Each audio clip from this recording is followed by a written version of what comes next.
না না, আমি তোমার সুরক্ষার জন্য একজন পার্সোনাল সিকিউরিটি রাখছি। আমি বাচ্চা না স্যার, আমি নিজেকে সামলাতে পারি। তোমার ক্যালিবার জানি নয়না, কিন্তু এটা নিরাপদ বিষয়। লোকটা আর্মি থেকে রিটায়ার করা ট্রাস্টেড, নাম রাশেদ। কাল থেকে সে তোমার সঙ্গে থাকবে। নয়নার মুখে বিরক্তির ছাপ, কিন্তু কিছু বলল না। পরদিন সকাল 8টা, নয়নার বাসা গুলশানে। নয়না দরজা খুলতেই চোখে পড়ে এক পুরুষ, গাঢ় বাদামি রঙের স্কিন, চোখে চুপচাপ দৃঢ়তা, হাতে সাদা ফাইল, পরনে কালো প্যান্ট, সাদা শার্ট আর কাঁধে ব্যাগ। আমি রাশেদ, মেজর রাশেদ ইমরান। আপনাকে অ্যাসিস্ট করার জন্যই এসেছি। তুমি বডিগার্ড তাই না? দরকার হলে তোমাকে ডাকবো। এভাবে দরজা খুলেই ঢুকে যেও না। রাশেদ শান্তভাবে মাথা নাড়ে। আপনার অনুমতি ছাড়া আমি কোথাও ঢুকবো না ম্যাম।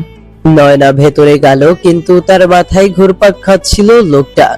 এত ঠান্ডা স্বভাব, এত ডিসিপ্লিন, সামান্য একটা দেহরক্ষী এমন শান্তভাবে কথা বলে কিভাবে? অফিসে পৌঁছানোর সময় গাড়িতে বসে নয়না জানলার দিকে তাকিয়ে থাকে, আর রাশেদ পাশে বসে চুপচাপ। সে কথা বলে না, ফোন ঘাটে না, শুধু চারপাশে লক্ষ্য রাখে। হঠাৎ নয়নার ফোনে একটা মেসেজ আসে, তুমি পালাতে পারবে না নয়না, আমি দেখছি সব। নয়নার মুখ ফ্যাকাশে হয়ে যায়। সে কিছু না বললেও রাশেদের চোখে পড়ে যায় ফোন স্ক্রিনের এক ঝলক। সব ঠিক আছে? তোমার চিন্তার কিছু নেই, আমি ডিল করতে পারি। রাশেদ চোখ সরিয়ে নেয়, কিন্তু মনে মনে বুঝে যায় এটা ছোটখাটো বিষয় নয়। দুপুর 2টা, নয়না অফিসের কেবিনে বসে কাজ করছে। হঠাৎ জানলার পাশে ছায়া দেখা যায়। সে চেয়ার থেকে উঠে যায় জানলার কাছে। বাইরে কিছু নেই, কিন্তু ভেতরে অস্থিরতা। রাশেদ দরজায় এসে দাঁড়ায়, চোখে সতর্ক। জানালায় কেউ ছিল? তুমি বাইরে গিয়ে দেখো, কেউ থাকলে পুলিশে দাও। রাশেদ মাথা নেড়ে নিচে নেমে যায়, কিন্তু ততক্ষণে ছায়াটা হাওয়ায় মিলিয়ে গেছে। রাত 9টা, নয়না বাসায় ফিরে দরজা লক করতেই বিদ্যুৎ চলে যায়।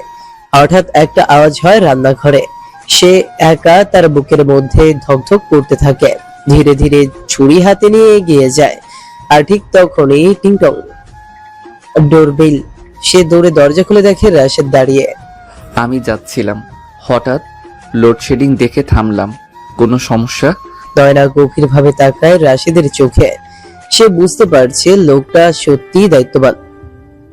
ভয় আর অস্বস্তির মধ্যে সে প্রথমবারের মতো কৃতজ্ঞতা বোধ করে। চলে এসো, হয়তো কিছুক্ষণ থাকলে আমার সাহস বাড়বে। রাশেদ চুপচাপ ভেতরে আসে, ছায়ার মতো নিঃশব্দ। রাত প্রায় 10টা। গুলশানের অভিজাত অ্যাপার্টমেন্ট কমপ্লেক্সের চারদিকে নিস্তব্ধ। নয়না রহমান তার ড্রয়িং রুমে বসে, গায়ে এক হালকা চাদর, চোখে ক্লান্তির ছাপ।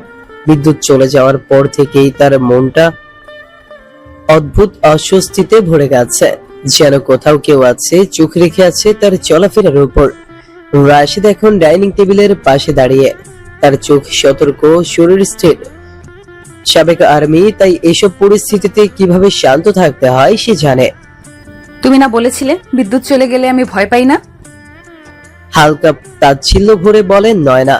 রাশেদ একবার তাকায় নয়নার দিকে, তারপর শান্ত গলায় বলে, আপনি ভয় পাচ্ছেন না সেটা আমি জানি, কিন্তু আপনি সতর্ক, এবং সেটা ভয় পাওয়ার চেয়েও ভালো। নয়না একটু হেসে ফেলে। কঠিন এই মেয়েটির মুখে যে হাসি দেখা যাবে সেটা কেউ কল্পনাও করে না, কিন্তু রাশেদের কথায় তার মধ্যে অদ্ভুত এক স্বস্তি কাজ করে। তুমি কোথা থেকে এসেছো রাশেদ? রাঙামাটি। বাহ, আর আর্মিতে? 10 বছর ছিলাম, এরপর ব্যক্তিগত কিছু কারণে অবসর। নয়না আর কিছু জিজ্ঞেস করে না, কিন্তু ব্যক্তিগত কিছু কারণ কথাটা ভেতরেই সে টের পায়। রাশেদের জীবনেও অজানা কোনো ছায়া লুকিয়ে আছে। হঠাৎই দরজার বাইরে শব্দ, যেন কেউ পায়ের চাপ ফেলে দৌড়ে গেল করিডর দিয়ে। রাশেদ সঙ্গে সঙ্গে রিভলভার কোমর থেকে বের করে ফ্লোরে নিচু হয়ে পড়ল। নয়নাকে ইশারা করল, ভেতরে যান, দরজা বন্ধ করুন। নয়না দরজার পাশে দাঁড়িয়ে। তার মন বলছে সে একা লড়তে পারে, কিন্তু আজ রাতে সে মানতে বাধ্য হচ্ছে তার উপর নির্ভর করাও মাঝে মাঝে বুদ্ধিমানের কাজ। রাশেদ ধীরে ধীরে দরজা খুলে বাইরে তাকালো। করিডোর ফাঁকা, শুধু বাতাসের হালকা গুঞ্জন আর জানলার কাছে লাগা রাতের অন্ধকার। সে নিচের দিকে তাকিয়ে দেখে মেঝেতে পড়ে আছে একটা ছোট্ট কাগজ। কুড়িয়ে নেয় সেটি। ছোট্ট একটি কাগজে লেখা, তোমার ছায়া আমি নয়না, তুমি পালাতে পারবে না, এবার আর আগের মতো রেহাই পাবে না। রাশেদ কাগজটা হাতে নিয়ে নয়নার দিকে তাকায়। আপনার কোনো পুরনো শত্রু আছে নয়না? আছে, কিন্তু সে তো মারা গেছে। কার কথা বলছেন? রাকিব 3 বছর আগে অ্যাক্সিডেন্টে মারা গিয়েছিল। আপনার প্রাক্তন? না, সে আমার সহকর্মী ছিল, কিন্তু সে আমাকে ভালোবাসতো। আমি কখনো প্রতিউত্তর দেইনি। পরে সে আমার নামে বাজে গুজব ছড়ায়। এক সময় চাকরি হারায়, মানসিকভাবে অস্থির হয়ে পড়ে। এরপর হঠাৎ একদিন অ্যাক্সিডেন্টে মৃত্যু। আপনি কি বিশ্বাস করেন সে সত্যি মারা গেছে? মরলে তো কবর হতো, জানাজা হতো, কিছুই হয়নি। তখন সবাই বলেছিল সে পাহাড়ে ঘুরতে গিয়ে পড়ে গেছে। শুধু একটা মৃতদেহ পাওয়া গেছে, কিন্তু মুখ পুড়ে গিয়েছিল। পরিবার শনাক্ত করেছিল। আমি বিষয়টা খতিয়ে দেখব। পরদিন সকাল 8টা। নয়না এখন অফিসের জন্য তৈরি হচ্ছে। হালকা সাদা শাড়ি, চুল খোলা। অন্যদিনের মতো রুক্ষ লাগছে না তাকে। হয়তো তার ভেতরের শক্ত মেয়েটি একটু একটু করে দুর্বল হচ্ছে। রাশেদ নিচে গাড়ি নিয়ে অপেক্ষা করছে। গেটে পাহারাদার বলল, স্যার, কালকে রাতে একটা সেরা ঢুকছিল, আপনার নাম কইছিল, কিন্তু আমি চিনতে পারিনি, তাই ঢুকতে দেইনি। সে কারো নাম বলেছিল? কইছে নয়না ম্যাম আপনার বোন, আমি তাকে দেখতে এসেছি। রাশেদের মনে কাটা ফোটে। নয়না তো বলেছে তার পরিবার নেই শহরে, তাহলে এই ভাইকে? গাড়ি স্টার্ট দিয়ে এসে অপেক্ষা করতে থাকে নয়নার জন্য। অফিসে পৌঁছানোর পর নয়না আজ একটু বেশি অন্যরকম আচরণ করছে। সে খুব চুপচাপ, মনোযোগী, কিন্তু মাঝে মাঝেই জানলার দিকে তাকাচ্ছে। মনে হচ্ছে কিছু একটা মনে মনে গুছিয়ে নিচ্ছে। ঠিক দুপুর 1টার সময় নয়নার কেবিনে হঠাৎ একটা ছোট্ট পার্সেল আসে। রেখে যায়, বলে একজন কুরিয়ারম্যান দিয়ে গেটের সামনে থেকে পাঠিয়েছে। নয়না কৌতূহলী হয়ে পার্সেল খুলে দেখে একটি পুরনো ছবি। তাতে সে আর রাকিব দাঁড়িয়ে আছে একটি অফিস ট্রিপের সময়। পেছনে লেখা, তুমি কি আমাকে ভুলে গেছো নয়না? নয়নার হাত থেকে ছবি পড়ে যায়, তার চোখে পানি চলে আসে। ঠিক সেই সময় রাশেদ ভেতরে ঢোকে। কি হয়েছে? তুমি থাকবে তো রাশেদ? আমি শুধু বডিগার্ড নই নয়না, আমি তোমার ছায়া, তোমার রক্ষাকর্তা। তোমার পাশে থাকাই আমার দায়িত্ব, আর সেটা আমি শেষ নিঃশ্বাস পর্যন্ত পালন করব। নয়নার চোখে তখন আর ভয় নেই, সেখানে কেবল একটা গভীর নির্ভরতা। ঘড়ির কাঁটা তখন রাত 11টা ছুঁই। নয়না রহমান তার বেডরুমে বসে ছবিটার দিকে এক দৃষ্টিতে তাকিয়ে আছে। রাকিবের সেই পুরনো ছবি, যা আজ হঠাৎ করে কুরিয়ারে এসে পৌঁছেছে। পেছনে লেখা কথাগুলো যেন মস্তিষ্কে হাওয়ার মতো ঘুরছে। তুমি কি আমাকে ভুলে গেছো নয়না? এই প্রশ্নটা যেন তার অস্তিত্বের ভেদ করে ঢুকে যাচ্ছে। রাকিবের সাথে তার সম্পর্ক যতটা নিরাসক্ত ছিল, ঠিক ততটাই জটিল ছিল তার বিদায়। 3 বছর আগে সবকিছু শেষ হয়ে গিয়েছিল, অন্তত নয়না তাই ভেবেছিল। হঠাৎ দরজায় নক। নয়না ম্যাম, আমি আসতে পারি? নয়না ধীরে দরজার লক ঘুরিয়ে দেয়। রাশেদ ঢুকে পড়ে, হাতে একটি ল্যাপটপ। আপনাকে বিরক্ত করছি না তো? না, এখন তো আর ঘুম আসে না। এই দেখুন, আমি রাকিবের অ্যাক্সিডেন্টের রিপোর্ট বের করেছি। পুলিশ রিপোর্ট অনুযায়ী পাহাড়ি রাস্তায় বাস উল্টে যায়, 6 জনের মৃত্যু হয়। তাদের মধ্যে একজনের মুখ পুরোপুরি বিকৃত। তার পকেটে পাওয়া যায় রাকিবের আইডি কার্ড। রাশেদ চুপচাপ ল্যাপটপ অন করে কিছু ছবি দেখায়। নয়না চুপচাপ শুনে যায়। রাশেদ আবার বলে, কিন্তু মজার বিষয় হলো পোস্টমর্টেম রিপোর্টে তার উচ্চতা ছিল 5 ফুট 4 ইঞ্চি, আর রাকিবের অফিস রেকর্ডে লেখা ছিল 5 ফুট 8। মানে দেহটা তার ছিল না? আমার ধারণা কেউ হয়তো রাকিবের মৃত্যু সাজিয়ে উধাও হয়ে গেছে, বা রাকিব নিজেই তার মৃত্যু সাজিয়ে নতুন খেলা শুরু করেছে। নয়না ধীরে ধীরে হাঁটু ভেঙে বসে পড়ে বিছানায়। তার মনে পড়ে রাকিবের চোখ দুটো, যেভাবে তাকাতো যেন ব্লাস্ট করে ফেলবে। তুমি কি ভাবছো রাশেদ? আমি ভাবছি রাকিব আজকাল আপনাকে ফলো করছে, হয়তো সে সব সময় আপনার কাছাকাছি আছে, আপনি সেটা বুঝে উঠতে পারছেন না। তবে কি আমি এই শহরে নিরাপদ নই? আপনি যতক্ষণ আমার সঙ্গে থাকবেন ততক্ষণ কেউ আপনাকে আঘাত করতে পারবে না। নয়না তাকিয়ে থাকে তার চোখে, সেখানে আছে নিশ্চয়তা, প্রতিজ্ঞা আর এক অদ্ভুত প্রশান্তি। পরদিন সকাল, নয়না অফিস যাওয়ার সময় রাশেদ সঙ্গে সঙ্গে গাড়িতে উঠে পড়ে। আজ তার চোখে চোখ, রঙিন চশমা, হাতে ব্ল্যাক হ্যান্ড গ্লাস, কোমরে ফাঁকা জ্যাকেটের নিচে লুকানো ফাঁকা আগ্নেয়াস্ত্র। অফিসে ঢোকার সময় গেটের পাশে এক ছায়ামূর্তি দাঁড়িয়ে ছিল, মুখ ঢাকা, চোখে সানগ্লাস। গাড়ি ঢুকতেই সে দ্রুত মোবাইল কানে নিয়ে চলে যায় অন্য পাশে। রাশেদের চোখ সেখানেই আটকে যায়। চালক, 1 মিনিট, গাড়ি থামান। সে গাড়ি থেকে নেমে ছুটে যায় ওই লোকটার দিকে, কিন্তু তার আগে এই লোকটা বাইকে চেপে অদৃশ্য। রাশেদ পকেট থেকে ফোন বের করে ছবি তোলে বাইকের নাম্বার প্লেটের। ফিরে এসে নয়নাকে দেখে। আমি ওকে ধরতে পারিনি, কিন্তু নম্বর পেয়েছি, ব্যাকগ্রাউন্ড চেক করব। তুমি ঠিক বলছো তো? আমি ঠিক আছি, কিন্তু আপনি ঠিক আছেন তো? নয়না মাথা নাড়ে, তারপর গাড়ি আবার গন্তব্যের দিকে ছুটে চলে। অফিসের ভেতরে আজ এক নতুন ইন্টার্ন জয়েন করেছে, নাম রিফাত, বয়স কম, চোখে একরাশ উৎসাহ। নয়নার কেবিনে এসে সালাম দেয়। সেলেট ম্যাম, আমি আপনার অধীনে কাজ করতে পেরে গর্বিত। তুমি একা এসেছো? জি ম্যাম, আমার পরিবার চট্টগ্রামে, আমি এখানে একা থাকি। নয়না হালকা হাসে। নয়না চোখ সরায় না তার উপর থেকে। রিফাতের হাসির পেছনে কি লুকিয়ে আছে কিছু কে জানে। অফিসের অন্য পাশ থেকে রাশেদ নজর রাখছে। সে সবসময় নয়নার চারপাশে অদৃশ্য প্রহরীর মতো উপস্থিত। রিফাতের প্রতিটি অঙ্গভঙ্গি সে পর্যবেক্ষণ করে। সন্ধ্যার সময় রাশেদ নয়নাকে নিয়ে বাসায় ফিরছে। হঠাৎ এক সিগন্যাল দাঁড়ানোর গাড়ির পাশে এসে দাঁড়ায় আরেকটি বাইক। হেলমেট পরা একজন চালক। রাশেদ কিছু একটা অনুভব করে। হঠাৎ সে দরজা খুলে বাইকে ঝাঁপিয়ে পড়ে, কিন্তু বাইক পালিয়ে যায়। ফেরার পর নয়না বলে, এভাবে চলতে থাকলে তুমি নিজেই বিপদে পড়বে রাশেদ। আপনি আমার জন্য চিন্তা করছেন? হয়তো করছি। রাশেদ কিছু বলে না, শুধু দূরে তাকিয়ে থাকে। রাত 12টা। নয়নার ঘরে আবারও দরজার নিচ দিয়ে এক খাম ঢুকিয়ে দেওয়া হয়।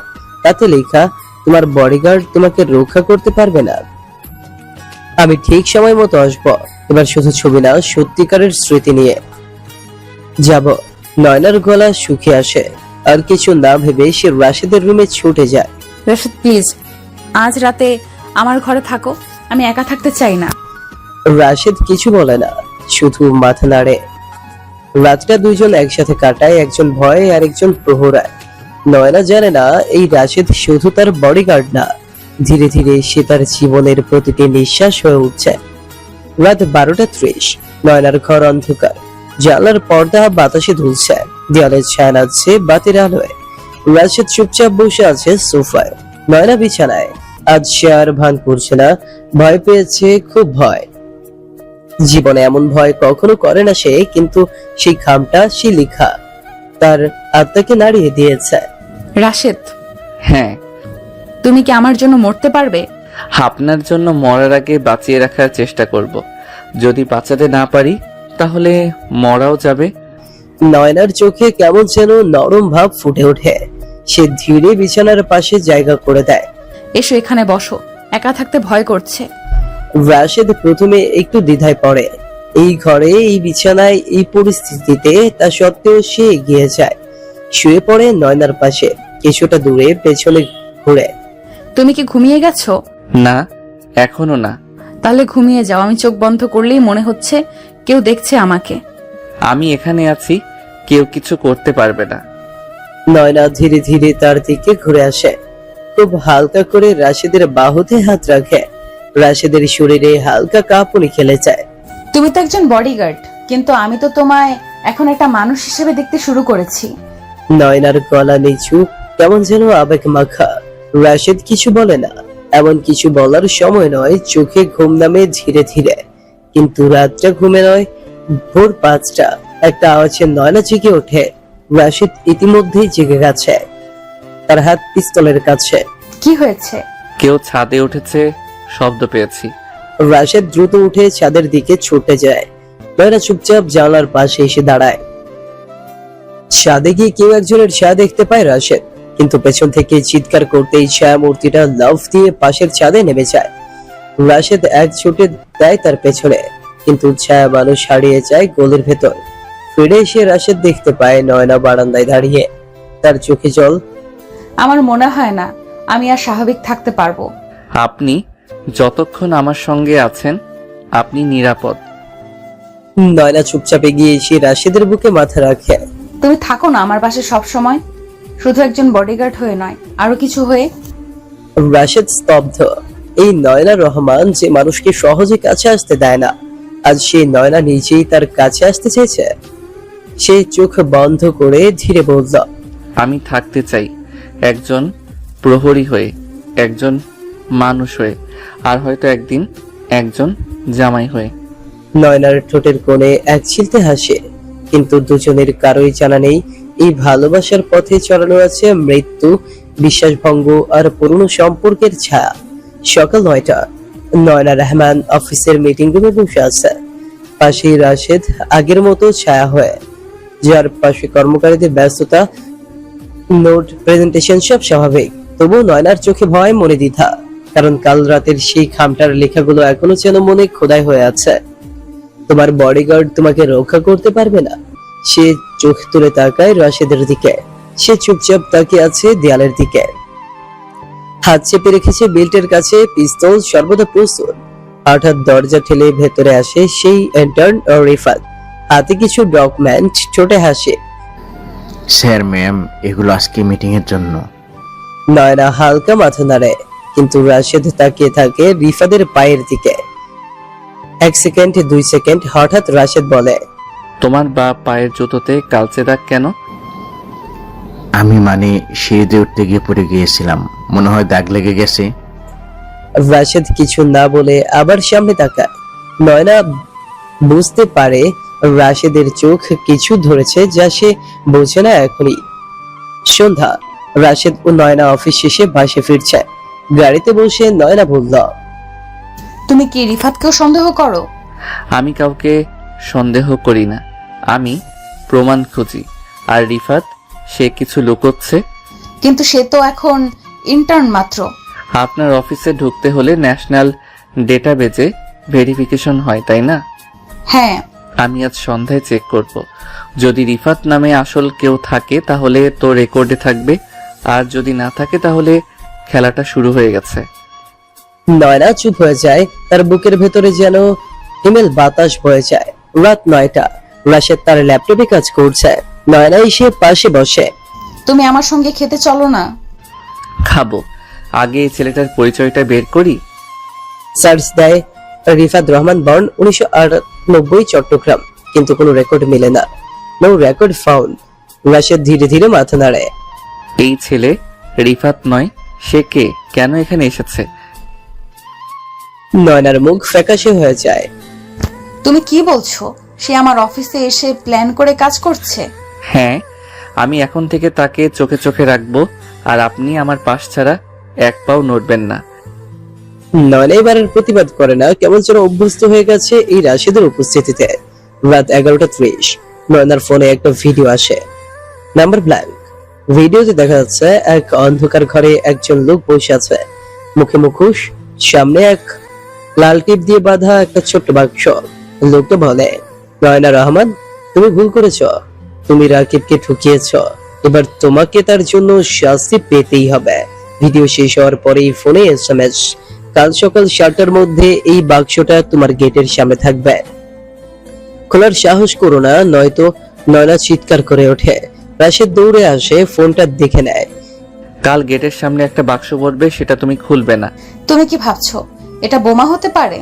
হতে পারে, হতে পারে না, কিন্তু এটা স্পষ্ট তোমার চারপাশে শত্রু আছে, একজন নয়, অনেকজন। পরদিন সকাল 7টা, বাসার গেটের সামনে পড়ে থাকা বাক্স। রাশেদ ধীরে ধীরে এগিয়ে যায়, এক্সরে যন্ত্র বের করে স্ক্যান করে বাক্সটা। ভেতরে কিছু তার আর সার্কিট বোর্ডের মতো দেখতে বস্তু। বোমা নয়, কিন্তু এটা একটা ট্র্যাপ। আমি খুলবো, আপনি দূরে থাকুন। রাশেদ ধীরে বাক্সটা খুলে দেখে একটা ছোট্ট রোবটের মতো বস্তু, যার ক্যামেরা অন। তার সামনে লেখা, তোমাকে দেখা হচ্ছে নয়না। নয়না ভয়ে রাশেদের পেছনে দাঁড়িয়ে বলে, তারা তো আমাদের ঘরের ভেতরে পর্যন্ত নজর রাখছে। আমরা আর বাসায় নিরাপদ নই। এখন থেকে তোমাকে নিয়ে আমি অন্য জায়গায় যাব, তুমি কোথায় নেবে আমাকে? আমার নিজের জায়গায়, যেখানে তোমায় কেউ ছুতে পারবে না। সকাল 9টা। নয়না রহমান ধীরে ধীরে গাড়িতে উঠছে, চোখে সানগ্লাস, মুখে থমথমে ভাব। পাশের রাশেদ গাড়ির ড্রাইভিং সিটে বসে। 3 দিন আগে এই শহর তার নিজের ছিল, এখন সবই অচেনা, ঝুঁকিপূর্ণ। আজ নয়না যাচ্ছে রাশেদের সাথে শহর থেকে অনেক দূরে এক অজানা ঠিকানায়, যেখানে রাশেদ বলে নিরাপদ থাকবে। গাড়ি চলছে হাইওয়ের উপর দিয়ে। নয়না জানলার পাশে মাথা হেলিয়ে বলে, তুমি ঠিক করেছো, আমি তোমার জায়গায় থাকবো, কিন্তু আমি তো জানি না সেটা কোথায়। যেখানে আমার অতীত চাপা পড়ে আছে, মানে? সেখানে কেউ নেই, শুধু আমি আর আমার নীরবতা। আমার মা মারা যাওয়ার পর থেকে আমি ওখানে যাই না, কিন্তু এখন সময় এসেছে। নয়না চুপ হয়ে যায়। দুপুর 12টা। গাড়ি পৌঁছয় এক পুরনো দুতলা কাঠের বাড়ির সামনে। চারপাশে গাছ, নির্জনতা, নিস্তব্ধতা। নয়না গাড়ি থেকে নেমে বলে, এটা তোমার বাড়ি? হ্যাঁ, আমার মা এখানে শেষ নিঃশ্বাস নিয়েছিলেন। আমি তখন বাইরে মিশনে ছিলাম, ওনার লাশের পাশে আমি ছিলাম না। রাশেদের চোখে এক মুহূর্তের জন্য জল সিকমিক করে ওঠে। নয়না সেই চোখের দিকে তাকিয়ে থাকে। প্রথমবার সে বুঝতে পারে এই শক্তরুক্ষ পুরুষটার বুকের ভেতরও রয়েছে ঘুমন্ত এক শিশুর মতো কষ্ট। বিকেল 4টা। নয়না ঘর ঘুরে দেখছে। দেয়ালে পুরনো কিছু ছবি, যার একটাতে একটা কিশোর ছেলের পাশে হাসি মুখে দাঁড়িয়ে আছেন এক মাঝ বয়সী নারী। নয়না ধীরে ছবিটা ছুঁয়ে বলে, এটা কি তোমার মা? হ্যাঁ, খুব সুন্দর ছিলেন। আমার পৃথিবী ছিলেন। যখন সবাই আমাকে ছেড়ে দেয়, উনি পাশে ছিলেন। নয়নার চোখে জল জমে ওঠে। তুমি আমাকে এত বিশ্বাস করো কেন রাশেদ? কারণ আপনি আমার জন্য শুধু একজন ক্লায়েন্ট নন, আপনি একমাত্র মানুষ যাকে আমি রক্ষা করতে চাই নিজের ইচ্ছায়। নয়না ধীরে তার কাছে এসে দাঁড়ায়। হঠাৎ তার ফোন বেজে ওঠে। Unknown number. Nayana call receive করে। হ্যালো। তুমি নিজেকে লুকাতে পারো নয়না, কিন্তু সময়ের সঙ্গে লুকে থাকা যায় না। আমি আসছি তোমার অতীতকে সামনে এনে দাঁড় করাতে। ফোন কেটে যায়। নয়নার শরীর কেঁপে ওঠে। রাশিদ দৌড়ে এসে ফোনটা নেয়। কি বলেছে? সে বলেছে আমার অতীতকে সামনে আনবে। তাহলে এবার আপনাকেই বলতে হবে, নয়না রহমান, আপনার অতীত কি ছিল? কে এই রাকিব? কেন সে ফিরে এসেছে? নয়না কিছুক্ষণ চুপ থেকে ধীরে ধীরে বলল, রাকিব আমার প্রাক্তন প্রেমিক, কিন্তু সে এখন এক ভয়ঙ্কর অপরাধী। আমি তার বিরুদ্ধে সাক্ষ্য দিয়েছিলাম। সে কারাগারে গিয়েছিল, এখন সে বেরিয়ে এসেছে এবং আমার জীবনটাই তার প্রতিশোধের লক্ষ্য। রাশেদ ধীরে এগিয়ে এসে নয়নার চোখে চোখ রাখে। কেন সে ফিরে আসছে? আমি সব জেনে ফেলেছি। আপনি যা লুকোচ্ছেন তা আজ বলতেই হবে। রাকিব শুধু একজন প্রেমিক ছিল না, সে আমার বিয়ের আগের জীবন, যার সঙ্গে আমি পালিয়ে বিয়েও করেছিলাম। কিন্তু জানতে পারি সে একজন আন্তর্জাতিক অপরাধী, নারী পাচার চক্রের সদস্য। আমি তখন পুলিশের কাছে গিয়ে সব বলি। সে গ্রেফতার হয়। তারপর আমি তার কাছ থেকে মুক্তি চাই, কিন্তু সে প্রতিশোধের আগুনে পুড়ছিল। এখন সে ফিরেছে। তাহলে এবার ওর খেলা শেষ হবে। রাত 10টা। রাশেদ ঘরের ছেড়ে বসে পাহারা দিচ্ছে। নয়না ঘরের ভেতরে ঘুমোতে পারছে না। বাইরের বাতাসে ঠান্ডা, ভেতরে উত্তেজনার আগুন। নয়না উঠে আসে ছাদে। ঘুমাওনি? ঘুম আমার জন্য নয় আপু, এখন পাহারা দেওয়ার সময়। তুমি আমাকে এখনো আপু বলো? রাশেদ একটু চমকে তাকায়। নয়না ধীরে এসে রাশেদের পাশে বসে। আমি চাই তুমি শুধু বডিগার্ড না থাকো, আমি চাই তুমি থাকো আমার পাশে, একজন মানুষ হয়ে, একজন স্বামী হয়ে। আপনি চাইলে আমি জীবনও দিতে পারি। জামাই হয়ে থাকা তো অনেক সহজ। নয়নার মুখে হাসি ফুটে। তার হাত ধীরে রাশেদের হাত খুঁজে পায়। আর তখনই একটা গুলির শব্দ। দুজনেই চমকে ওঠে। নিচের দিক থেকে চিৎকার ভেসে আসে। রাশেদ দৌড়ে নেমে আসে নিচে। গেটের বাইরে একটা ছোট্ট চিরকুট পড়ে আছে। পরেরটা নিশানা মিস করবে না। রাশেদ দাঁড়িয়ে থাকে, চোখে আগুন। খেলা শুরু হয়ে গেছে। এবার শেষ পর্যন্ত আমি খেলবো, নয়নার জীবন বাঁচাতে আর নিজেকে প্রমাণ করতে যে আমি শুধু বডিগার্ড না, আমি ওর সবকিছু। সকাল 7টা, পুরো রাতটা পাহাড়ায় কাটিয়েছে রাশেদ। নয়না ঘুমোতে পারেনি। ভোরবেলা উঠে বাইরে এসে দেখে রাশেদ বসে আছে গেটের সামনে, হাতে বন্দুক, চোখে ক্লান্তি। নয়না ধীরে কাছে এসে বলে, চলো ভেতরে গিয়ে একটু ঘুমাও, আমি ঠিক আছি। ঘুম এখন আমার বিলাসিতা নয়। তুমি তো মানুষ রাশেদ, মেশিন না। রাশেদ একটু হাসে। কিন্তু আপনাকে বাঁচাতে হলে আমাকে মেশিনই হতে হবে। নয়না চুপ হয়ে যায়। তার ঠোঁটে এক প্রশ্ন যা বলা হয়নি কিন্তু চোখে লেখা। তুমি কি শুধু আমার বডিগার্ড থাকবে নাকি আমার জীবন সঙ্গী হবে? দুপুর 2টা, রাশেদ ফোনে কথা বলছে একটা লোকের সঙ্গে। তুমি নিশ্চিত রাকিব এখানে আসছে? রাশেদ ফোন কেটে ঘরে ফিরে আসে। নয়নার দিকে তাকিয়ে বলে, তাকে আমি শেষ করব, আর আপনি তখনই মুক্তি পাবেন যখন সে থাকবে না। নয়না এগিয়ে এসে রাশেদের সামনে দাঁড়ায়। রাশেদ, আমি আর পালাতে চাই না, আমি এবার লড়তে চাই তোমার সাথে, তোমার পাশে। আপনি কি জানেন যার বিরুদ্ধে আপনি দাঁড়াতে চাইছেন সে কতটা ভয়ঙ্কর? জানি, কিন্তু তুমি আমার পাশে থাকলে ভয় কেটে যাবে। রাশেদের চোখে একটা কিছু বদলে যায়। এক পাশে প্রেম, এক পাশে দায়িত্ব। সে জানে একটা সময় এই দুটো পথ মিলবে না। সন্ধ্যা 6টা, রাশেদ ও নয়না এখন একসাথে রওনা দেয় শহরের দিকে। উদ্দেশ্য রাকিবের ফাঁদে পা না দিয়ে তাকে ফাঁদে ফেলা। নয়না নিজের পুরনো অফিস যাবে, যেখানে রাকিব তাকে নজর রেখেছে বলে সন্দেহ। গাড়িতে নয়না ধীরে বলে, তুমি সবসময় আমার জন্য নিজের জীবন বাজি রাখো কেন? কারণ আপনি শুধু একজন সুরক্ষার দায়িত্ব নয়, আপনি আমার বুকের ভিতরের একটা অনুভব। তবে কেন এখনো দূরে থাকো? কারণ আমি জানি আপনাকে পাওয়ার জন্য আগে আমাকে সব বিপদ মুছে ফেলতে হবে, তারপর আমি জামাই হয়ে ফিরে আসব মাথা উঁচু করে। তাহলে আজ রাতের পর সব ঠিক হয়ে যাবে, আমি প্রতিজ্ঞা করছি। রাত 9টা, নয়নার পুরনো অফিস। ঘরটা অন্ধকার, কেবল একটা ল্যাম্প চলছে। নয়না সেখানে বসে, রাশেদ ছাদে পজিশনে। হঠাৎ দরজায় ধীর শব্দ। দরজা খুলে রাকিব প্রবেশ করে। চুলগুলো এলোমেলো, চোখে ভয়ঙ্কর ঠান্ডা। অবশেষে তুমি এসেছো নয়না। তুমি যা বলার বলো, আমি পালিয়ে যাব না। তুমি আমার জীবনটা নষ্ট করেছো, এখন আমি তোমারটা ছিনিয়ে নেব।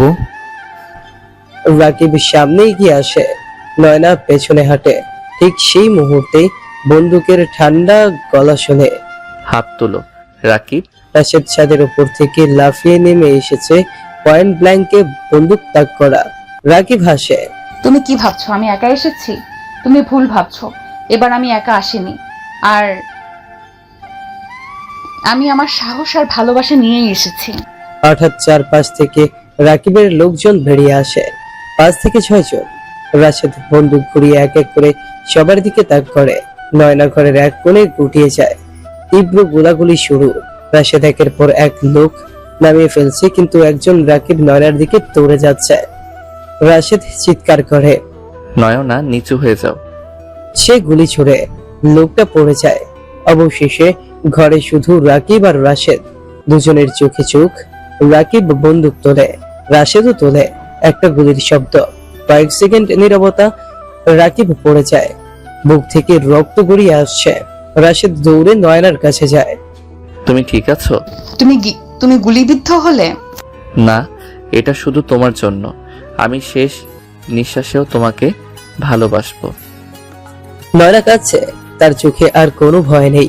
সে ধীরে রাশেদের বুকের ওপর মাথা রাখে। তুমি আমার বডিগার্ড ছিলে, এখন আমার জীবনের জামাই হয়ে থাকো। আমি তোমাকে ছাড়া আর কিছুই চাই না। রাশেদ নয়নার চোখে তাকায়। এই যুদ্ধ শেষ নয়না, এবার শুধু আমাদের জীবন শুরু হবে। রাত 11টা, পুরো ঘটনা শেষ। নয়নার চোখে ক্লান্তি আর ভালোবাসার ছাপ। রাশেদের হাত শক্ত করে ধরে আছে সে। তারা এখন হাসপাতালে, কারণ রাশেদের ডান কাঁধে গুলির আঁচ লেগেছে। আহত না হলেও একরকম চেপে রাখা রক্তের চাপ। নয়না নার্সকে বলল, আর একটা ব্যান্ডেজ লাগিয়ে দিন, খুব বেশি নড়াচড়া করছে। আমি ঠিক আছি নয়না ম্যাম। চুপ থাকো, এখন আমি শুধু সিনিয়র ম্যাম না, তোমার কিছু বেশি কিছু। তুমি তো সবসময় রাগী ছিলে, আজ এত মায়াবতী হলে কিভাবে? তোমার জন্য। আমার জন্য? তুমি যে আমার জন্য নিজের জীবন বাজি রেখেছো, সেই ঋণ আমি ভালোবাসা দিয়ে শোধ করব। রাশেদ মুচকি হাসে। সকাল 9টা। হাসপাতাল থেকে বের হতেই দুইজন পুলিশ সামনে এসে দাঁড়ায়। মিস্টার রাশেদ খান, জি। আপনাকে থানায় নিয়ে যেতে হবে। কাল রাতে একটি গুলি চালানোর ঘটনা তদন্ত চলছে। কিন্তু সে ছিল একজন অপরাধী। আমার গুলি আত্মরক্ষার জন্য ছিল। জানি, তবে নিয়ম অনুযায়ী আপনাকে কিছু প্রশ্ন করা যাবে। দয়া করে আমাদের সাথে চলুন। নয়নার সামনে এসে দাঁড়ায়। সে আমার বডিগার্ড, সে আমার প্রাণ বাঁচিয়েছে। আপনি চাইলে আমি নিজের সাক্ষ্য দেব। আপনার সাক্ষ্য প্রয়োজন হবে ম্যাম। আপনি একজন প্রভাবশালী ব্যক্তি। আমরা সঠিক তদন্ত করতে চাই। রাশেদ নয়নার কাঁধে হাত রাখে। চিন্তা করো না, আমি ঠিক থাকবো। নয়না চুপ হয়ে যায়, তার চোখে জল। না, রাশেদ বসে আছে এক খালি ঘরে। অফিসার জিজ্ঞেস করে, আপনার কাছে বন্দুক ছিল কিভাবে? আমি প্রাক্তন আর্মি মেম্বার, আমার লাইসেন্স আছে। ঘটনার সময় আপনি একা ছিলেন? না, নয়না ম্যাম ছিলেন, তাকে আক্রমণ করতে এসেছিল ওরা। আপনার বিরুদ্ধে কোনো অভিযোগ নেই, তবে অফিসিয়াল রিপোর্ট শেষ না হওয়া পর্যন্ত আপনি শহর ছেড়ে যেতে পারবেন না। বিকেল 4টা। নয়না তার বাসায় এসেছে। দরজায় দাঁড়িয়ে তার মা। তুই কোথায় ছিলি এতক্ষণ? মা, আমি হসপিটালে ছিলাম রাশেদের সঙ্গে। রাশেদ, এই বডিগার্ডটা, এখন তুই বলবি ওই তোর বর? হ্যাঁ মা, আমি তাকে ভালোবাসি। ও আমার জন্য জীবন দিয়েছে। শ্রেণীভেদ তুই বুঝিস না। সে এক বডিগার্ড। লোকজন কি বলবে? নয়না রেগে ওঠে। লোকজন কি বলবে না বলবে মা, আমি কাকে ভালোবাসি সেটাই বেশি গুরুত্বপূর্ণ। আমি যদি একজন বডিগার্ডকে ভালোবাসি, তাতে অন্যদের সমস্যা কোথায়? এই বাড়ি তোর জন্য কোনো জায়গা নেই। তাহলে আমি এই বাড়ির দরজাই বন্ধ করে দেব, কিন্তু ওকে ছেড়ে যাব না। বাবা, আমি জানি, কিন্তু আমি জানি রাশেদ শুধু বডিগার্ড না, ও আমার জীবনের সাহস। রাতে নয়না রাশেদের সাথে থানায় দেখা করতে আসে। তুমি ঠিক আছো? হ্যাঁ, আমি এখন মুক্ত, কিন্তু এক প্রশ্ন ঘুরছে মাথায়। তুমি কি এখনো আমার পাশে থাকবে যদি সবাই তোমার বিরুদ্ধে যায়? তুমি ছিলে আমার ঢাল, এখন আমি হব তোমার ঢাল। কেউ থাকুক বা না থাকুক, আমি আছি। রাশেদ ধীর করে নয়নার হাত ধরে। তাহলে আমাদের এখন শুরু করতে হবে এক নতুন যুদ্ধ। পরদিন নয়না তার নিজের বাসা ছেড়ে চলে যায়। সে এক রেন্টে থাকা ছোট ফ্ল্যাটে ওঠে। রাশেদও সেখানে এসে ওঠে, কিন্তু আলাদা ঘরে। তুমি এখানে থাকছো কেন? তোমাকে নিরাপদ রাখতে হবে, এই যুদ্ধ এখনো শেষ হয়নি। আমরা এখন একসাথে। আমি চাই না তুমি আমার দূরত্বে থাকো। নয়না, তুমি জানো তো আমি তোমার জীবনে সম্মান চেয়েছি, সুযোগ চেয়েছি। আমি তোমাকে পেতে চাই, পুরো সমাজের সামনে, বিয়ের মাধ্যমে, লুকিয়ে নয়। তুমি আমার জীবন হয়ে গেছো রাশেদ। এই সমাজকে বদলাতে হলে শুরু করতে হবে আমাদের গল্প দিয়েই। সকাল 10টা। ঢাকা কোর্ট। আজ নয়না আর রাশেদের গোপনে বিয়ের দিন। কেউ জানে না, পরিবার না সমাজ। এই ভালোবাসার সাক্ষী কেবল কোর্টের রেজিস্ট্রি অফিসার আর দুজন ঘনিষ্ঠ বন্ধুর সাক্ষ্য। নয়নার পরনে হালকা লাল সালোয়ার কামিজ, মুখে সূক্ষ্ম মেকআপ, চোখের মাঝে ভেসে আছে এক অজানা স্বপ্ন, যেখানে ভালোবাসা, সাহস আর প্রতিবাদের নাম একটাই, রাশেদ। রাশেদ পরেছে ধবধবে পাঞ্জাবি আর কালো ওয়েস্টকোট। আজ সে বডিগার্ড নয়, নয়নার স্বামী হতে যাচ্ছে। রেজিস্ট্রির টেবিলে বসে রাশেদ ধীরে নয়নার হাত ধরে। তুমি জানো তো এই পথ কঠিন। তোমার হাত থাকলে আমি যে কোনো কঠিন পথেও হেঁটে যেতে পারবো। কলমটা হাতে তুলে সই করে নয়না। রাশেদও করে। কিছু মুহূর্ত চিরকালীন হয়ে যায়। এটাও তেমন এক মুহূর্ত। দুজন একে অপরের দিকে তাকায়, মুচকি হাসে। তাদের ভালোবাসা আজ কাগজে নাম লেখালো, কিন্তু হৃদয়ে তো সেই প্রথম রাত থেকেই লেখা ছিল। সন্ধ্যা 6টা। গোপনে ভাড়া করা একটি ছোট ফ্ল্যাট, একটা ছোট ঘর, কিন্তু সাজানো। বিছানায় ফুল ছড়ানো, চারপাশে মোমবাতি, হালকা লাইটিং। নয়না আয়নার সামনে দাঁড়িয়ে নিজের ওড়নাটা ঠিক করছে। ঘরে ঢুকে রাশেদ হাতে দুটো চায়ের কাপ। চা বানিয়েছো তুমি? আজ থেকে আমি শুধু তোমার বডিগার্ড না, তোমার জামাইও, তাই কাজ শিখছি। নয়না হেসে ফেলে। তুমি এমন করলেই আমি ভয় পাই। ভয় কেন? ভালোবাসা এত নিঃস্বার্থ হলে মানুষ ভয় পায়, এই বুঝি হারিয়ে যাবে। রাশেদ ধীরে এগিয়ে আসে, নয়নার গালে আলতো স্পর্শ করে। আমি হারাতে আসিনি নয়না, আমি বাঁচাতে এসেছি, তোমার পাশেই থাকতে। চুপচাপ চোখে চোখ রাখে তারা। চারপাশের নীরবতা যেন তাদের বুকের ভেতরে শব্দ শুনে নিচ্ছে। তখনই একটি মোবাইল রিং হয়। রাশেদ ফোন তুলে দেখে অপরিচিত নাম্বার। হ্যালো, তুমি কে? তোর বউকে ভালোবাসিস তাই না? যার ভাইকে মেরেছিস সেই রাকিবের ভাই রাজু। খেলা তোরা শুরু করেছিস, শেষ করবো আমি। ফোন কেটে যায়। রাশেদ দ্রুত জানলার দিকে এগিয়ে গিয়ে চারপাশ দেখে। নয়না ঘাবড়ে যায়। কি হয়েছে? রাকিবের ভাই রাজু, ও আমাদের খুঁজে পেয়েছে। তাহলে আমরা পালাবো? না, আমি এবার আর পালাবো না। আমি যদি পালাই ওরা আমাদের ভালোবাসাকে দুর্বল ভাববে। রাশেদ সঙ্গে সঙ্গে এক পুরনো বন্ধু সোহেলকে ফোন করে।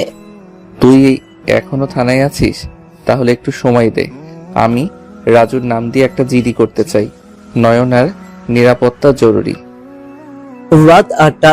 নয়না রান্নাঘরে সিম্পল ডিনার প্রস্তুত করছিল। হঠাৎ দরজায় টকটক শব্দ।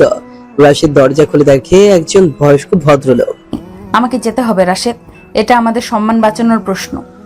রাশেদ বুঝে যায় এটা একটা ফাঁদও হতে পারে, কিন্তু সরকারি কাগজপত্র সত্যি। রাত 9টা। Magistrate office. সেখানে ঢুকতেই দেখা যায় ভেতরে বসে আছে রাজু, দুইজন ভাড়াটে গুন্ডা আর এক চেয়ারে বসা এক পুরনো শত্রু, নয়নার ছোট চাচা, যে তার বাবার সম্পত্তি আত্মসাৎ করতে চেয়েছিল। তুমি? আমি যাব। নয়না যাবে না। আপনার ইজ্জতের সংজ্ঞা ভুল চাচা। ভালোবাসায় ইজ্জত হারায় না, জিতে যায়। রাশেদের রক্ত গরম হয়ে যায়। তাদের দুজনকে ম্যাজিস্ট্রেটের সামনে দাঁড় করানো হয়। নয়না সোজা করে বলে, তাই তুমি মিথ্যা অভিযোগ আনিয়েছো? আমি একজন প্রাপ্তবয়স্ক নারী, আমি স্বেচ্ছায় বিয়ে করেছি। আমি চাই আমার স্বামীর বিরুদ্ধে সকল অভিযোগ প্রত্যাহার হোক। ম্যাজিস্ট্রেট কাগজে সই করে। তবু তোর প্রেম বেশি দিন টিকবে না রাশেদ। আমি আবার আসবো, আর এবার তোর ভালোবাসাকে গুলি করব। রাশেদ সামনে এগিয়ে যায়।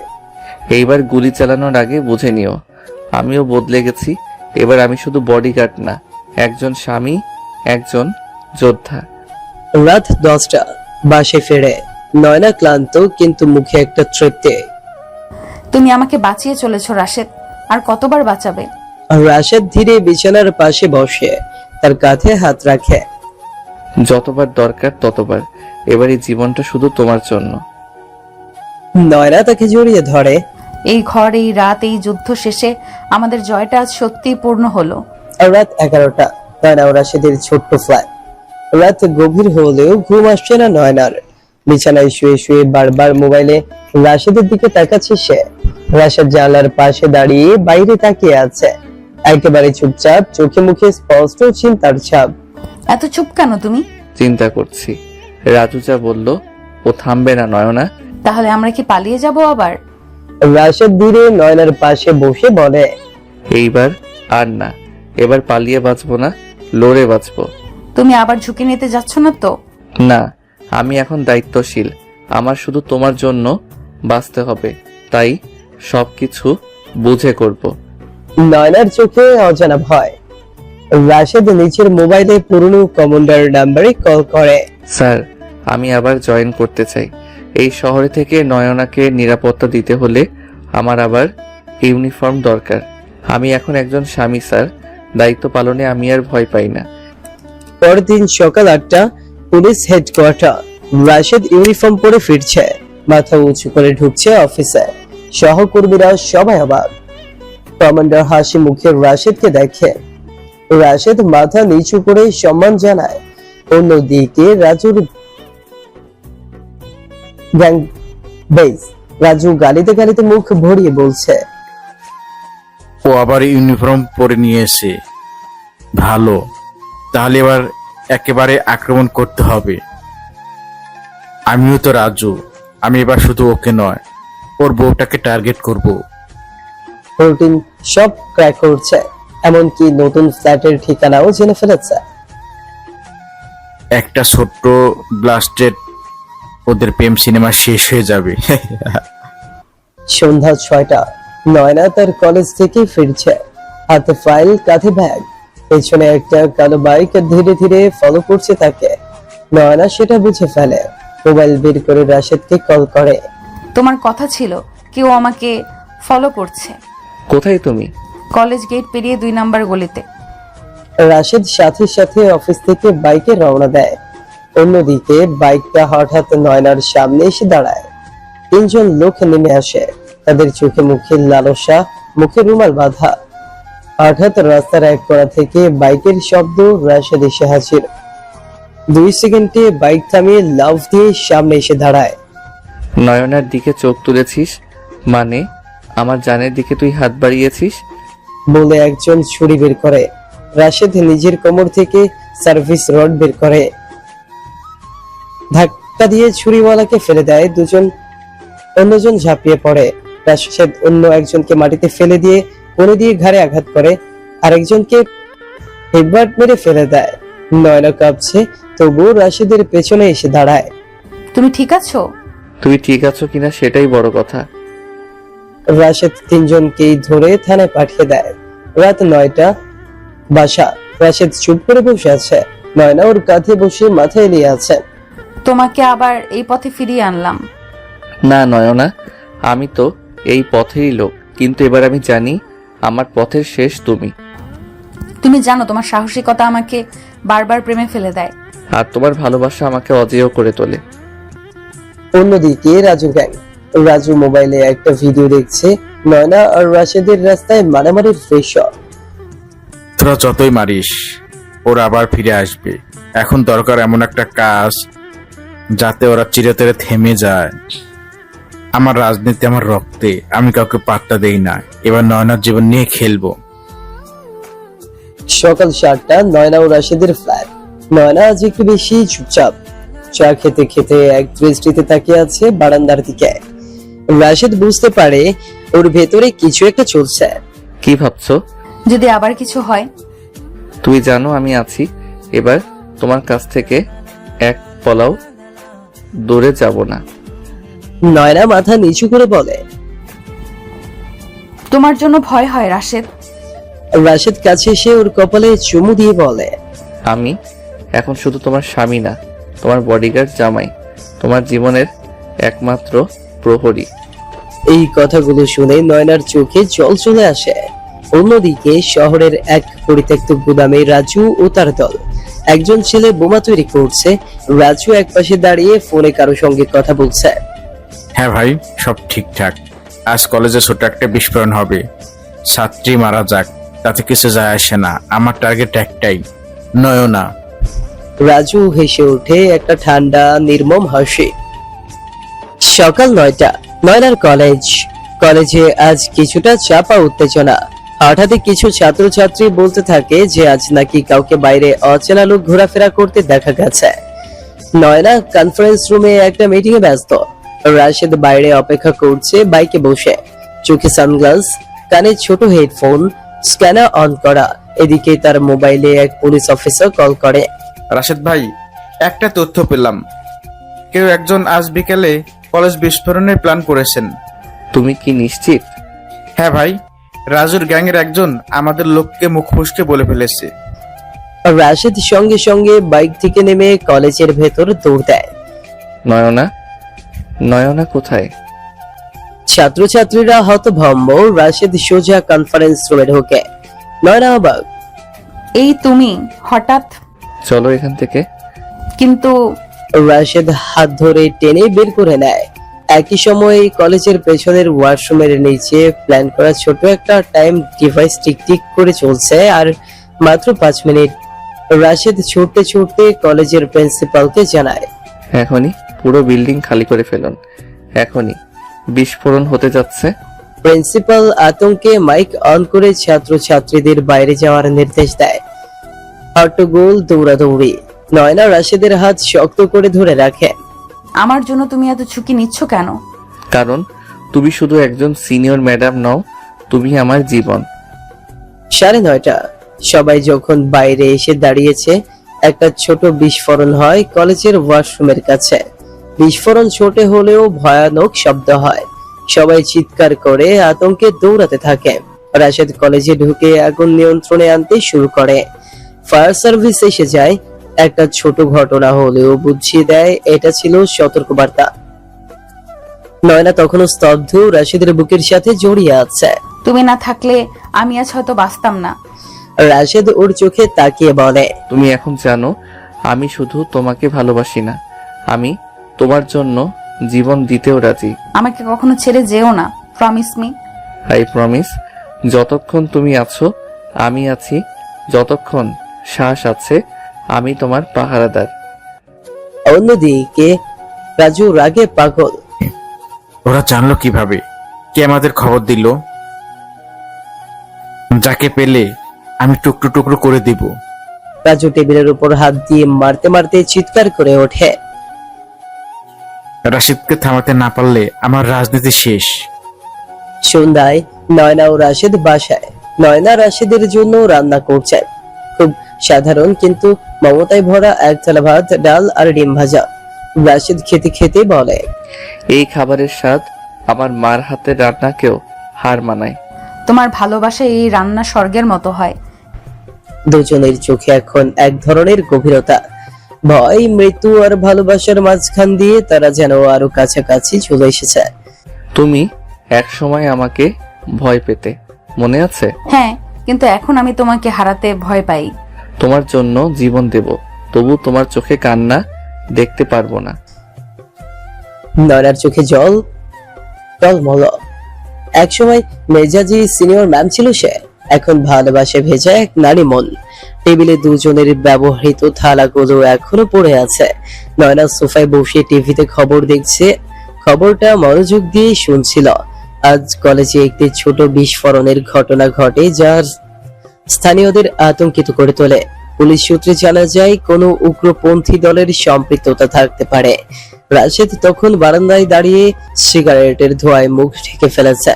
নয়না আস্তে পেছন থেকে এসে বলে, ফিরে এসো রাশেদ, আমি তোমায় হারাতে চাই না। রাশেদ সিগারেট ফেলে দিয়ে বলল, আমার মন বলছে খেলা সবেমাত্র শুরু হয়েছে, রাজু থামবে না, আর এখন সে অন্যভাবে আসবে। মানে? সে এবার কাছের কাউকে ব্যবহার করবে, আমাদের বন্ধুকে, সহকর্মীকে। বিশ্বাসঘাতক আসবে ভেতর থেকেই। নয়নার শরীর শিউরে উঠল। পরদিন সকাল রাশেদ কলেজে নয়নার সঙ্গে পৌঁছায়। আগের দিনের ঘটনার পর এখন কলেজে পুলিশি পাহারা বাড়ানো হয়েছে, কিন্তু তার মধ্যেই কেউ একজন নজর রাখছে রাশেদের চলাফেরার উপর। কলেজে নয়নার সহকর্মী জুবাইর এসে বলে, রাশেদ ভাই, বড় সাহসী কাজ করেছেন আপনি। ভাই, দায়িত্ব ছিল, করতে হয়েছে। জুবাইর হাসে, কিন্তু তার হাসির মধ্যে কিছুটা অস্বাভাবিকতা ছিল। অদূর রাজু ফোনে কথা বলছে। ওখানে ঢুকে গেছে আমার লোক। ও লোক আমাদের বন্ধু সেজে সব খোঁজখবর আনবে। বিকেল 5টা, নয়না তার কেবিনে কাজ করছে। জুবাইর এসে ঢোকে। নয়না ম্যাম, আজ একটু বাইরে যেতে পারেন? একটা স্কুলের সেমিনারে আমাদের প্রতিনিধি হয়ে আপনাকে যেতে হবে বলেছে কমিটি। এখন রাশেদ তো আসেনি। আমি আসি তো, আপনি একা যাচ্ছেন না। নয়না একটু দ্বিধায় পড়ে, কিন্তু রাজি হয়। রাশেদ তখন কলেজের বাইরে ফোনে ব্যস্ত। রাস্তা সন্ধ্যা 6টা। জুবাইর নয়নাকে তার গাড়িতে করে নিয়ে যাচ্ছে। গাড়িটা একটা অচেনা রাস্তার দিকে ঘুরে গেল। এই রাস্তা তো আমাদের গন্তব্য নয়। আসলে একটু শর্টকাট। নয়নার মনে কেমন একটা অস্বস্তি তৈরি হয়। আমি রাশেদকে কল দিচ্ছি। নেটওয়ার্ক নেই, বাইরে আসলে দিবেন। কিন্তু নয়না খেয়াল করে ফোনে কোনো নেটওয়ার্কই নেই। অন্যদিকে রাশেদ হঠাৎ নয়নার কল না পেয়ে চিন্তিত হয়ে ওঠে। জুবাইরকে কল দেয়, ফোন অফ। পুলিশ ইনফর্মারকে ফোন করে ট্র্যাক করতে বলে। রাশেদের শরীর ঝাঁকুনি খায়। বাইকে চড়ে ছুটে যায় সেই দিকে যেদিকে জুবাইর যাচ্ছে। একটি ফাঁকা গুদামে নয়নাকে নিয়ে যাওয়া হয়। জুবাইর গাড়ি থামিয়ে দরজা খুলে বলে, নেমে আসুন ম্যাম, এখন রাজু ভাইয়ের সাথে দেখা করতে হবে। নয়নার গা কাঁপতে থাকে। তুমি বিশ্বাসঘাতক। আমি শুধু টাকার জন্য কাজ করি ম্যাম, দেশপ্রেম বা ভালোবাসা আমার জন্য না। একজন গ্যাং মেম্বার এসে নয়নার হাত চেপে ধরে নিয়ে যায় ভেতরে। রাজুর সামনে এসে দাঁড়ায়। আমার নয়না ম্যাম, আজ তুমি আমার অতিথি। কতদিনের শত্রুতা মেটাবো আজকে। রাশেদ তোমাকে ছাড়বে না। রাশেদ, ও এখানে আমাকে খুঁজতে থাকবে, আর আমি তোমাকে নিয়ে। রাশেদ তখন বাইকে তার ইনফরমার হেডফোনে বলে। এক হাতে বাইক চালিয়ে অন্য হাতে অস্ত্র প্রস্তুত করে সে ছুটছে যেন একটা আগুনের দিকে। গুদামের সামনে রাত 8টা। রাশেদ স্লো মোশনে বাইক থেকে নামে। চারপাশে 5 থেকে 6 জন গ্যাং মেম্বার। রাশেদ চুপচাপ এগিয়ে যায়, হঠাৎ ঝাঁপিয়ে পড়ে একজনের উপর। মারাত্মক মার সোজা গলা চেপে ধরে ফেলে দেয়। বাকি লোকজন অস্ত্র তুলে দেয়, গুলি চালায়। রাশেদ লাফ দিয়ে দেয়ালে আশ্রয় নেয়, পাল্টা গুলি ছুড়ে দুইজনকে নিকেশ করে এক এক করে। গোদামের ভেতরে রাজু নয়নার সামনে দাঁড়িয়ে হঠাৎ গুলির শব্দ শুনে বলে। ও এসে গেছো। রাশেদ দরজা ভেঙে ঢুকে পড়ে। হাত সরাও আমার বউয়ের কাছ থেকে। রাজু বন্দুক তোলে। রাশেদ স্লাইড করে নিচ দিয়ে গিয়ে ওর পায়ে গুলি করে। রাজু পড়ে যায়। খেলা শেষ রাজু। পুলিশ ইনফর্মার তখনই ফোর্স নিয়ে আসে, সবাইকে গ্রেফতার করে। রাশেদ নয়নাকে জড়িয়ে ধরে। তুমি আমার জান, আমি শুধু তোমায় চাই রাশেদ। রাত 9টা, ফ্ল্যাটে নয়না চুপচাপ বসে। রাশেদ ওর কপালে হাত রাখে। তুমি ঠিক আছো? তোমার জন্য ভয় পেয়েছিলাম, ভেবেছিলাম আজ হয়তো শেষবার তোমাকে দেখছি। রাশেদ নয়নার কপালে চুমু দিয়ে বলে। তুমি কাঁদছো? আমি বেঁচে থাকবো যতদিন তুমি আছো। তোমার জন্য লড়বো, মরবো, আবার বাঁচবো। নয়না মাথা রাখে রাশেদের কাঁধে।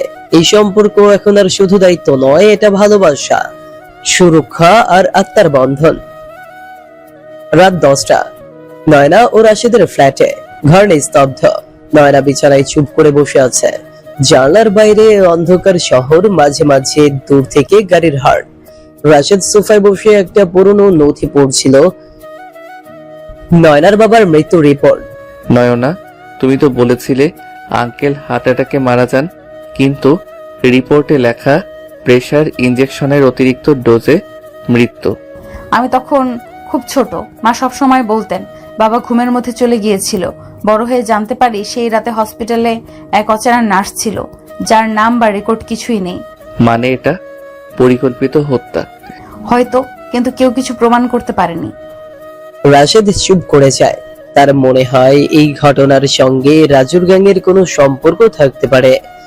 পরদিন সকাল, রাশেদ যায় সেই পুরনো হসপিটাল। রিসেপশন থেকে বলে, দুঃখিত স্যার, 20 বছর আগে কোনো ডেটা আমাদের সিস্টেমে নেই। সেই সময় ডিজিটাল কিছু ছিল না। রাশেদ বের হয়ে যখন বাইকে উঠছে, হঠাৎ একজন বয়স্ক নার্স পেছন থেকে বলে, আপনি কি অরিন্দম সাহেবের মৃত্যুর বিষয় খুঁজছেন? হ্যাঁ, আপনি চিনেন তাকে? আমি তখন রাতে ডিউটিতে ছিলাম। এক নতুন নার্সকে ওয়ার্ডে দেখেছিলাম, অথচ তাকে নিয়োগ করা হয়নি। সিসিটিভি না থাকায় কিছু বোঝা যায়নি। পরদিন সে নিখোঁজ। আপনার নামটা বলবেন? আমি জিনাত, এখন আর চাকরি করি না, তবে সেই রাতটা ভুলিনি।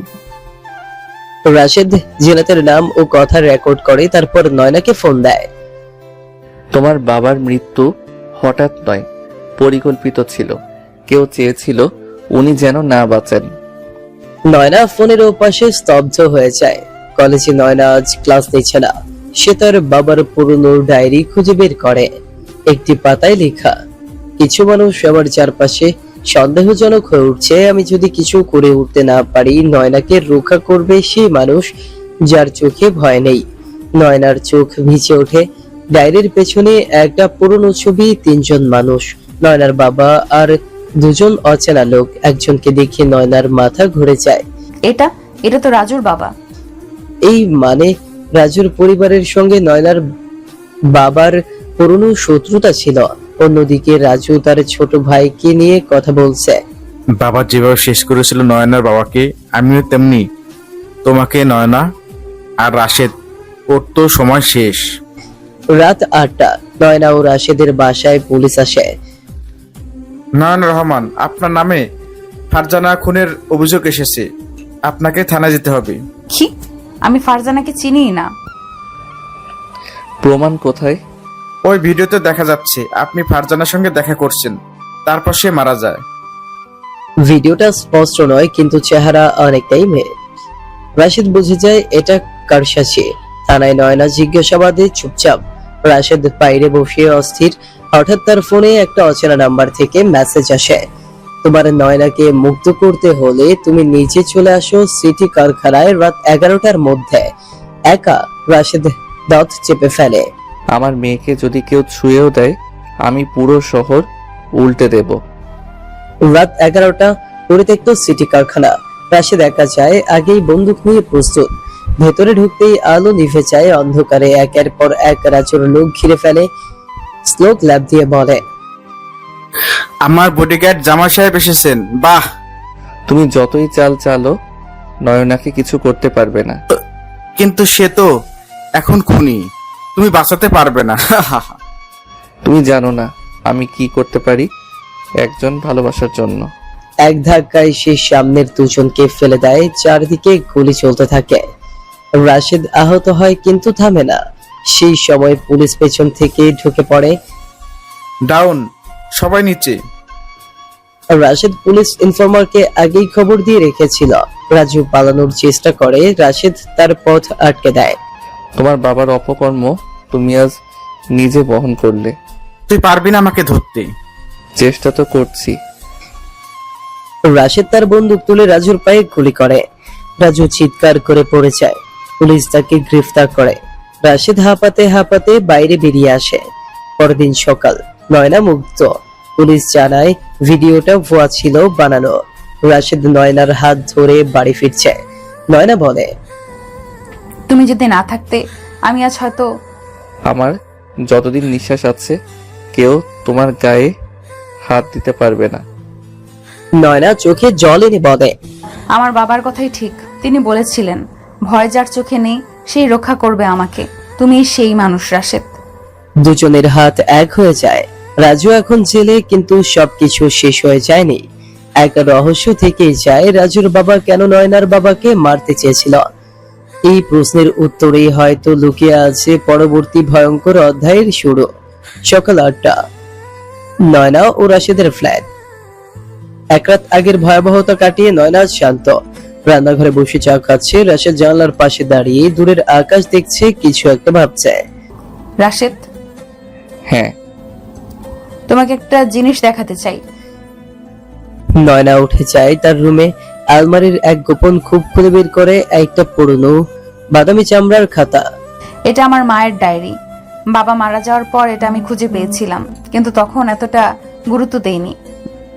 রাশেদ ধীরে ধীরে খাতা খুলে পড়ে। অরিন্দম, নয়নার বাবা, আমার স্বামী, আমার নিরাপত্তা, কিন্তু আমার হৃদয় বন্দী ছিল অন্য একজনের কাছে। রাশেদ থমকে যায়। মানে? মা একজনকে ভালোবাসতেন বিয়ের আগে, কিন্তু দাদু মানেননি। তাকে জোর করে বাবার সঙ্গে বিয়ে দেওয়া হয়। আর সেই মানুষটা কে? সেই নামটা ডায়েরিতে লেখা নেই, শুধু একটা অদ্ভুত নাম। আর কে? আর কে? রাজীব করিম, রাজুর বাবা? নয়না চোখ নামিয়ে বলে, তুমি নিশ্চিত? একসময় বাবার বন্ধুত্ব ছিল অরিন্দম আঙ্কেলের সঙ্গে। তারপর হঠাৎ সম্পর্ক খারাপ হয়ে যায়। আর এখন মনে হচ্ছে নয়নার মা আর রাজীব করিমের মাঝে ছিল কিছু বিশেষ সম্পর্ক। অন্যদিকে জেলে রাজু বসে আছে চুপচাপ। তার কাছে আসে একজন উকিল। কানে কানে বলে। রাজু চোখ লাল করে বলে, আমি যে কোনো শাস্তি মাথা পেতে নেব, কিন্তু বাবার নাম অপমান চলবে না। রাজুর মনে পড়ে ছোটবেলায় একবার সে শুনেছিল তার বাবা এক সুন্দরী কলেজ শিক্ষিকাকে বিয়ের প্রস্তাব দিতে চেয়েছিল, কিন্তু সে রাজি হয়নি। তখন রাগে রাজুর বাবা হুমকি দিয়েছিলেন, তোমাকে না পেলে আমি তোমার সব কিছু শেষ করে দিব। রাজু বুঝতে পারে সেই শিক্ষিকাই ছিল নয়নার মা, আর তার বাবার প্রতিশোধের আগুনে পুড়েছে নয়নার পরিবার। পরদিন নয়না ও রাশেদ যায় তার পুরনো গ্রামের বাড়িতে। নয়নার ছোট মামা এখনো সেখানেই থাকেন। তারা খোঁজ নিতে আসেন যদি কিছু পাওয়া যায় অতীতের ক্লু। মামা বলেন, সাহেব আলীর বাড়ি, পুরনো কাঠের ঘর, সে এখন পৌর। রাশেদ পরিচয় দিয়ে বলে, চাচা, আপনি কি 20 বছর আগের কিছু চিঠি রেখেছেন? সাহেব আলী ধীরে হাসে। সে ধীরে ধীরে একটা ছোট্ট কাঠের বাক্স খুলে বের করে একটা চিঠি। চিঠিটা পড়লে প্রিয় রোজি, তোমার চোখে যখন তাকাই মনে হয় আমি আর কিচ্ছু চাই না। তুমি যদি আজও রাজি হও আমি তোমাকে এই শহর ছেড়ে নিয়ে যাব। অরিন্দম তোমার জন্য নয়, আমি তোমার আর তুমি আমার। চিঠিটা পড়ে নয়নার চোখ ঝাপসা হয়ে যায়। রাশেদ ধীরে বলে, তোমার মাকে ভালোবাসতেন রাজীব করিম, কিন্তু সে ভালোবাসা ছিল একপাক্ষিক, আর তার এই হীন চেষ্টা তোমার বাবার জীবন কেড়ে নেয়। নয়না স্তব্ধ হয়ে থাকে। তারা শহরে ফিরে আসে, কিন্তু একটি ভয়ঙ্কর চিঠি বাড়ির দরজায় পড়ে থাকে। তুমি যতই গভীরে যাও ততই তোমার শিকড় পচে যাবে। এবার তোমাকে হারাতে হবে নয়নার জন্য রাশেদ। নয়না চিঠি তুলে দেখে নিচে লেখা, আর রাশেদ চোয়াল শক্ত করে ফেলে। রাজুর ভাই রবি, এবার সে চাইছে প্রতিশোধ নিতে। রাত 8টা, নয়না ও রাশেদের ফ্ল্যাট। সন্ধ্যার অন্ধকার ঘন হয়ে এসেছে। বাসার বাতাসে একটা চাপা উত্তেজনা, অজানা শঙ্কা। নয়না ঘরে বসে পুরনো চিঠিগুলো আবার পড়ছে, চোখে জল। রাশেদ বারান্দায় দাঁড়িয়ে ফোনে কথা বলছে। রাশেদ, দুটা গুলির শব্দ। চিৎকার করে ডাকে নয়না। রাশেদ দৌড়ে এসে তাকে মাটিতে ফেলে দেয়, নিজের শরীর দিয়ে ঢেকে রাখে। আরেকটা গুলি জানলার কাঁচ ভেঙে ভেতরে ঢোকে। রাশেদ পাশের টেবিল থেকে পিস্তল নিয়ে বারান্দায় ছুটে যায়। ছাদে কাউকে দেখতে পায় না, কিন্তু দৌড়ের শব্দ শুনতে পায়। কে ছিল? গোলাপি রঙের হুডি পরা একজন ছিল, সে খুব চটপটে। নয়না ঘর থেকে চিৎকার দেয়। আমার মনে হয় সে রবি, রাজুর ভাই। নয়না হাল ছাড়ে না। সে স্থানীয় পত্রিকায় রাজু ও রবি ও রাজীব করিমের অতীত নিয়ে এক্সপোজের রিপোর্ট ছাপায়। চারদিক তোলপাড় হয়ে যায়। রাতে নয়না একা ঘরে বসে। রাশেদ তখন গেটের সামনে পাহারা দিচ্ছে। নয়নার মনে পড়ে ছোটবেলায় তার মা বলেছিলেন, ভালোবাসা মানেই আত্মত্যাগ। যাকে ভালোবাসো তাকে বাঁচানোর জন্য তোমার নিজের জীবনও দিতে হতে পারে। হঠাৎ আরেকটি গুলির শব্দ, এবার খুব কাছ থেকে। নয়না চিৎকার করে ওঠে। চাই রাশেদ, তুমি আহত। তুমি ঠিক আছো তো? ওরা আবার এসেছিল, আমি দূর থেকে গুলিটা ফিরিয়ে দিয়েছি। সে ছুটে বের হয়, দেখে রাশেদ গেটের সামনে দাঁড়িয়ে, তার হাত দিয়ে রক্ত পড়ছে। রাশেদ জোর করে হাসে, কিন্তু শরীর কাঁপছে। নয়না কান্না ভেঙে ফেলে। তুমি কেন বারবার আমার জন্য জীবন বাজি রাখো? কারণ আমি তোমাকে ভালোবাসি নয়না, আর ভালোবাসা মানে শুধু রক্ষা নয়, সেই ভালোবাসা তোমার আত্মা ছুঁয়ে যায়। নয়না তার বুকের উপর মাথা রাখে, রক্তাক্ত হাতে জড়িয়ে ধরে রাশেদকে। আমি আর কখনো তোমাকে একা ছেড়ে যাব না রাশেদ, আমাদের যুদ্ধ একসাথে হবে। এরপর দিনগুলোতে নয়না মিডিয়ায় মুখ খোলে। তার বক্তব্য ভাইরাল হয়। সে বলে, আমার মায়ের ভালোবাসাকে দমন করা হয়েছিল, কিন্তু আমি নিজের ভালোবাসাকে মুক্ত করব। রাজু রবির মতো মানুষ যেন আর কারো জীবন ধ্বংস করতে না পারে তার ব্যবস্থা নেব। একটি ইনভেস্টিগেশন টিম গঠিত হয়। রাজুর ফোন রেকর্ড, রাজীব করিমের ব্যাংক হিস্ট্রি, পুরনো জমি নথি সব খতিয়ে দেখা হয়। এবং একদিন রবি ধরা পড়ে। আগ্নেয়াস্ত্র সহ গ্রেফতার হয় পুরান ঢাকার এক হোস্টেল থেকে। পুলিশের মুখপাত্র জানায়, এই চক্রটা শুধু প্রতিশোধ নয়, অনেক বড় মাফিয়া গ্রুপের সঙ্গে জড়িত। রাশেদের সাহসিকতা আর নয়নের নির্ভরতায় এই চক্র ভাঙা সম্ভব হয়েছে। শেষ রাত, নয়না ও রাশেদ ছাদে বসে। নয়না চাঁদের দিকে তাকিয়ে বলে, তুমি জানো আমি তোমার বডিগার্ড হতে চেয়েছিলাম এক সময়। আমার অহংকারে আমি ভুলে গিয়েছিলাম ভালোবাসা কখনো একতরফা থাকে না। এখন তোমার বডিগার্ড জামাই তোমার পাশে। তোমাকে এখন শুধু স্বামী নয়, আমার জীবনের সবচেয়ে বড় বন্ধু হিসেবেও দেখি। রাশেদ নয়নার কপালে চুমু খায়। চলো আমাদের ভালোবাসার গল্পটা এবার নতুন করে শুরু করি। বডিগার্ড জামাইয়ের সঙ্গে একান্ত মুহূর্ত কাটানোটাই হচ্ছে এখনকার সবচেয়ে বড় রোম্যান্স। রাশেদ একটু এগিয়ে আসে, নয়নার চুলের মুখ লুকিয়ে বলে, তুই জানো তোমার চুলে এখনো সে আগের মতোই সুবাস, আমি কখনো ভুলিনি। তুমি তো সাহসী, কিন্তু রোমান্টিক হওয়াটা এখনো শিখলে না ঠিক মতো। তবে এখন শিখে ফেলি।